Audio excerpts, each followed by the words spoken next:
प्यारे दोस्तों, स्वागत है आपका एक बार फिर ज्ञातवा में। और आज हम 6 to 8 की जो हिंदी के ग्रामर कर रहे हैं उसका 3rd चैप्टर है हमारा संधि। आज हम संधि पर चर्चा करेंगे। और संधि जो पार्ट है आपका, ये सिर्फ 6 to 8 के लिए नहीं बल्कि 9th 10th में भी जो आप ग्रामर करते हैं कहीं ना कहीं इनडायरेक्टली उसमें भी शामिल होता है। और आपका बल्कि 6 to 8 का जो ग्रामर का बेस है अगर वो कंप्लीट होता है तो आप 9th और 10th की ग्रामर आसानी से कर सकते हैं।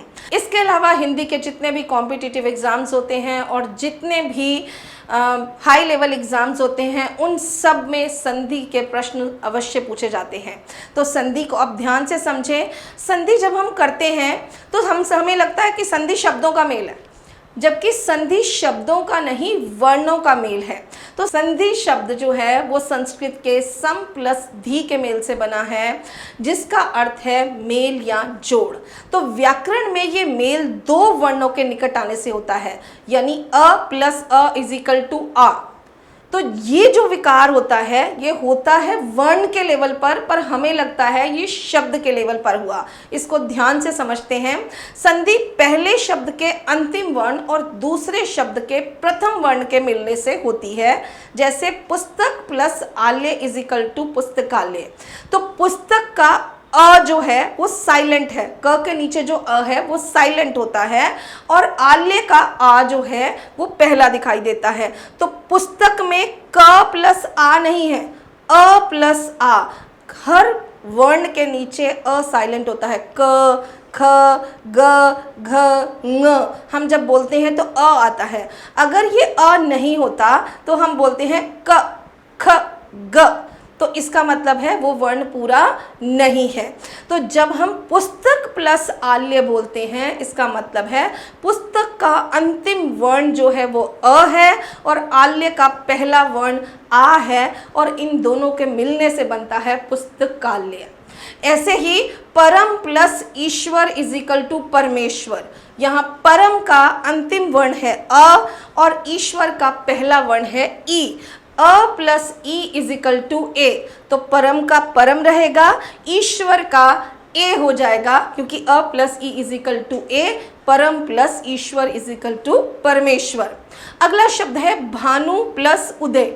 भानु यानी उ, भानु का अंतिम वर्ण है उ, प्लस उ इज इक्वल टू बड़ा उ। तो भानु प्लस उदय इज इक्वल टू भानुदय, यानी उ प्लस उ इज इक्वल टू उ। तो पहली चीज संधि में हमें यह समझनी है कि संधि शब्दों का नहीं वर्णों का मेल है। और इन शब्दों से हमें पहले शब्द की अंतिम ध्वनि अ और दूसरे शब्द की प्रथम ध्वनि आ, ई, उ के मेल से होने वाला क्रमशः आ, ए, उ रूप बन गया। यही परिवर्तन संधि है। अब हम संधि की परिभाषा समझते हैं। दो निकटवर्ती वर्णों के परस्पर मेल से जो विकार उत्पन्न होता है उसे संधि कहते हैं।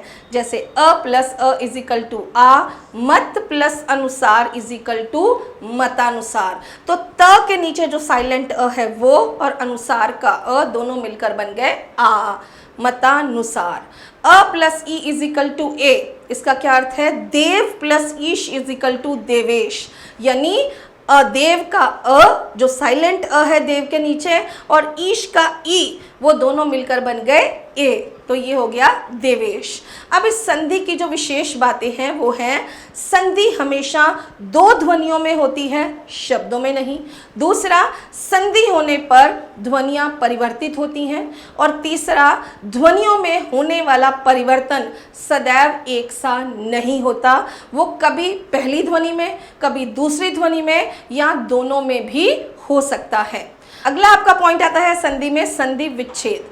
तो विच्छेद का अर्थ है अलग करना, अर्थात नियमों के आधार पर जो मिलाए गए वर्ण हैं उनको पहली स्थिति में लाना संधि विच्छेद कहलाता है। जैसे हिमालय, हिमालय का हो जाएगा हिम प्लस आल्य। हिम का अ और आल्य का आ दोनों मिलकर बनाते हैं हिमालय। गिरि, गिरीश, गिरी प्लस ईश, गिरी की छोटी ई और ईश की बड़ी ई दोनों मिलकर बनते हैं बड़ी ई। इस तरह हो जाता है गिरीश। अब आता है अगला प्रश्न, संधि के कितने भेद हैं? तो संधि के 3 भेद होते हैं, स्वर संधि, व्यंजन संधि और विसर्ग संधि। हम तीनों को समझेंगे। क्लास 8th में आपको स्वर संधि, व्यंजन संधि और विसर्ग संधि कराई जाती है, पर हम इन तीनों को बारी बारी से समझेंगे ताकि आपको सारा कॉन्सेप्ट क्लियर हो जाए। तो शुरू करते हैं स्वर संधि से। स्वर संधि जो है वो 2 स्वरों के पास आने से उनमें जो विकार या परिवर्तन होता है उसे स्वर संधि कहते हैं। स्वर संधि के 5 भेद होते हैं, दीर्घ संधि, गुण संधि, वृद्धि संधि, अयादि संधि और यण संधि। तो शुरू करते हैं दीर्घ संधि से। जब भी अ, ई या ओ की सेम स्वर में संधि होगी, चाहे छोटे अ की छोटे अ में हो, छोटे अ की बड़े अ में हो, बड़े अ की छोटे अ में हो या बड़े अ की बड़े अ में हो। सेम ऐसे ही छोटी ई की छोटी ई में, छोटी ई की बड़ी ई में, बड़ी ई की बड़ी ई में या बड़ी ई की छोटी ई में, छोटे ऊ की छोटे ऊ में, बड़े ऊ की छोटे ऊ में, छोटे ऊ की बड़े ऊ में और बड़े ऊ की बड़े ऊ में जब भी संधि होगी तो इसके जो बाद वाला स्वर है वो हमेशा दीर्घ स्वर हो जाएगा। इसे ही दीर्घ संधि कहते हैं। अब इसको समझते हैं उदाहरण द्वारा। अ प्लस अ इज इक्वल टू अ, धर्म प्लस अर्थ इज इक्वल टू धर्मार्थ। यहाँ धर्म का अ और अर्थ का अ दोनों मिलके बन गया धर्मार्थ, यानी आ बन गया। सुख प्लस अंत इज इक्वल टू सुखांत। सुख का अ और अंत का अ दोनों मिलके बन गए बड़ा आ, सुखांत। अधिक प्लस अधिक, अधिक में क का अ और अ का अ दोनों मिलके बन गए अधिकाधिक, यानी आ बन गया। ऐसे ही शास्त्र प्लस अर्थ, शास्त्र में त्र के नीचे जो अ है, अ प्लस अ इज इक्वल टू शास्त्रार्थ। इसी तरह से छोटा अ प्लस बड़ा आ इज इक्वल टू बड़ा आ, यानी हिम प्लस आल्य इज इक्वल टू हिमालय। हिम का अ और आल्य का आ दोनों मिलकर बन गए हिमालय। संग्रह प्लस आल्य इज इक्वल टू संग्रहालय। संग्रह का अ और आल्य का आ दोनों मिलकर बन गए संग्रहालय। देव प्लस आगमन, देव का अ आगमन का आ दोनों मिलकर बन गए देवागमन। छात्र प्लस आवास, छात्र का अ और आवास का आ दोनों मिलकर बन गए छात्रावास। अगला है आ प्लस अ इज इक्वल टू आ, यानी बड़ा आ और छोटा आ मिलकर भी बनेंगे बड़ा आ। विद्या प्लस अर्थी इज इक्वल टू विद्यार्थी। यहाँ पहला जो शब्द है उसका अंतिम वर्ण बड़ा आ है और जो दूसरा शब्द है उसका पहला वर्ण क्या है, छोटा आ है। विद्या का बड़ा आ और अर्थी का छोटा आ दोनों मिलकर बन गए बड़ा आ, यानी विद्यार्थी। विद्यार्थी में बड़ा आ। अब आ गए रेखा प्लस अंकन। रेखा का बड़ा आ और अंकन का छोटा आ दोनों मिलकर बन गए रेखांकन।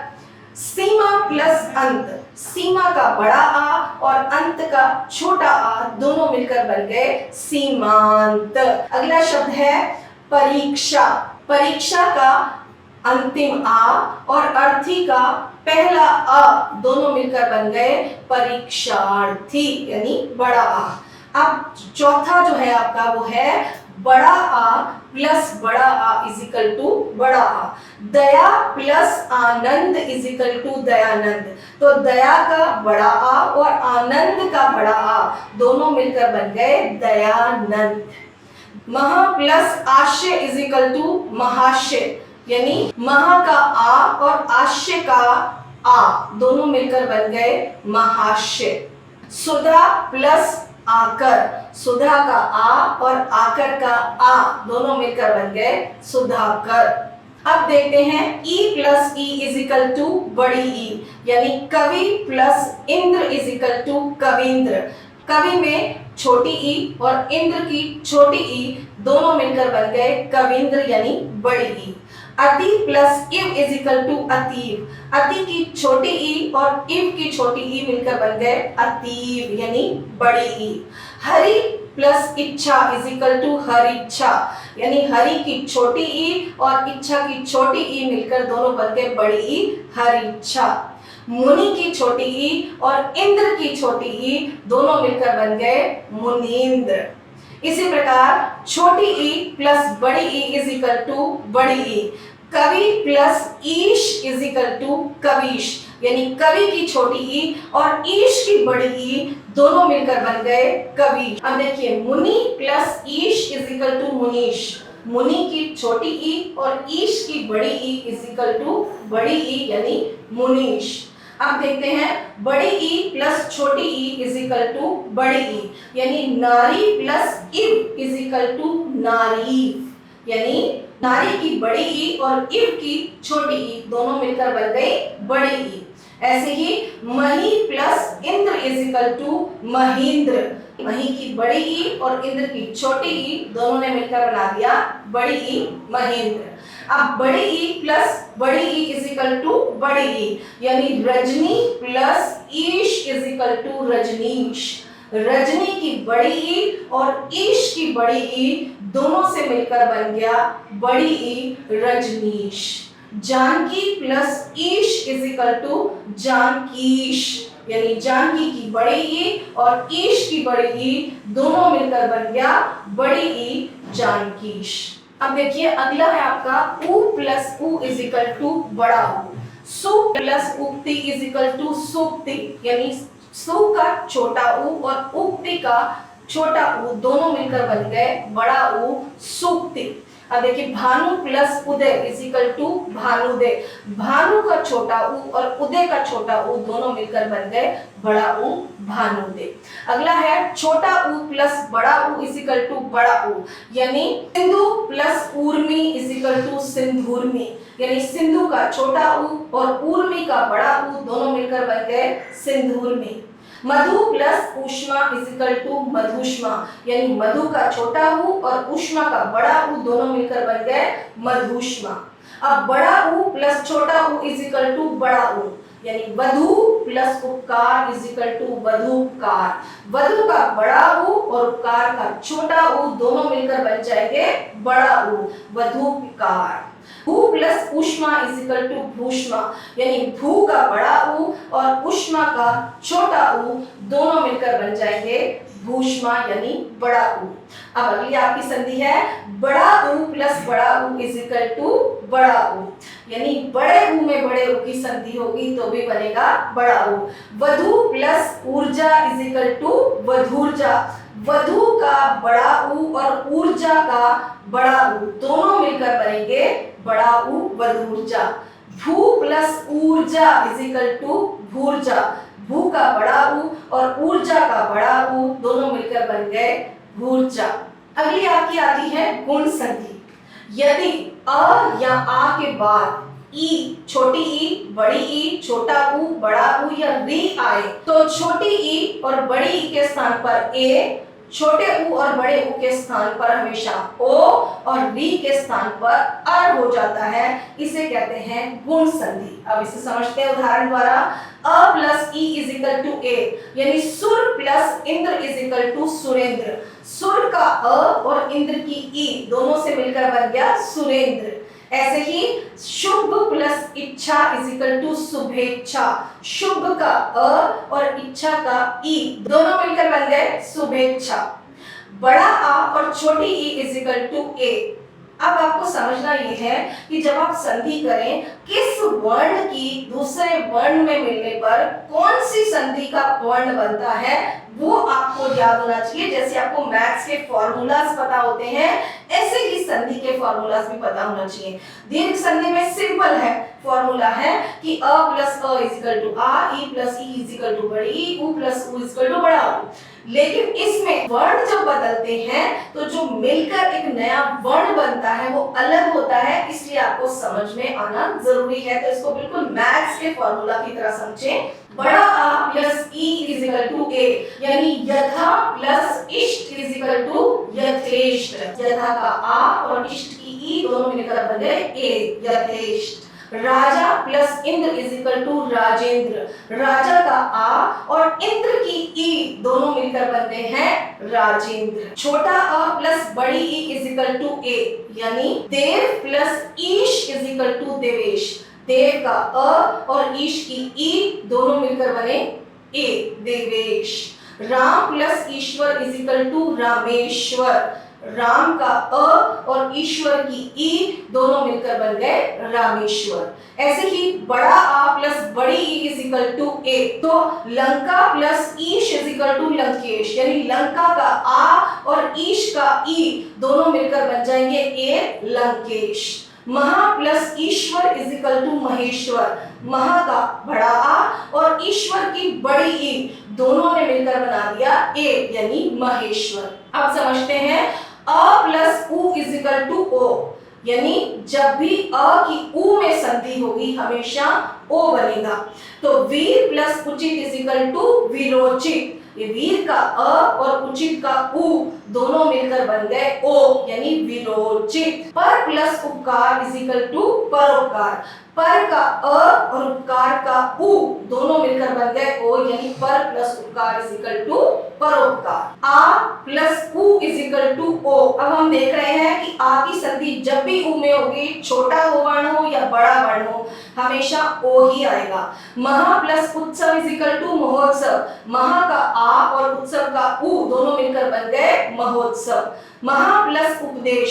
महा का आ और उपदेश का उ दोनों मिलकर बन गए महोपदेश। छोटा अ प्लस बड़ा उ इज इक्वल टू ओ।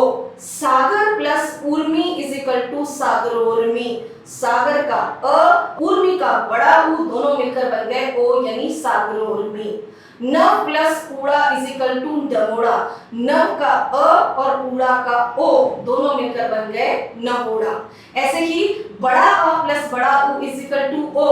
महा प्लस उर्मी इज इक्वल टू महोर्मी, यानी महा का बड़ा आ और उर्मी का बड़ा उ इज इक्वल टू ओ, यानी महोर्मी। गंगा प्लस उर्मी गंगोर्मी।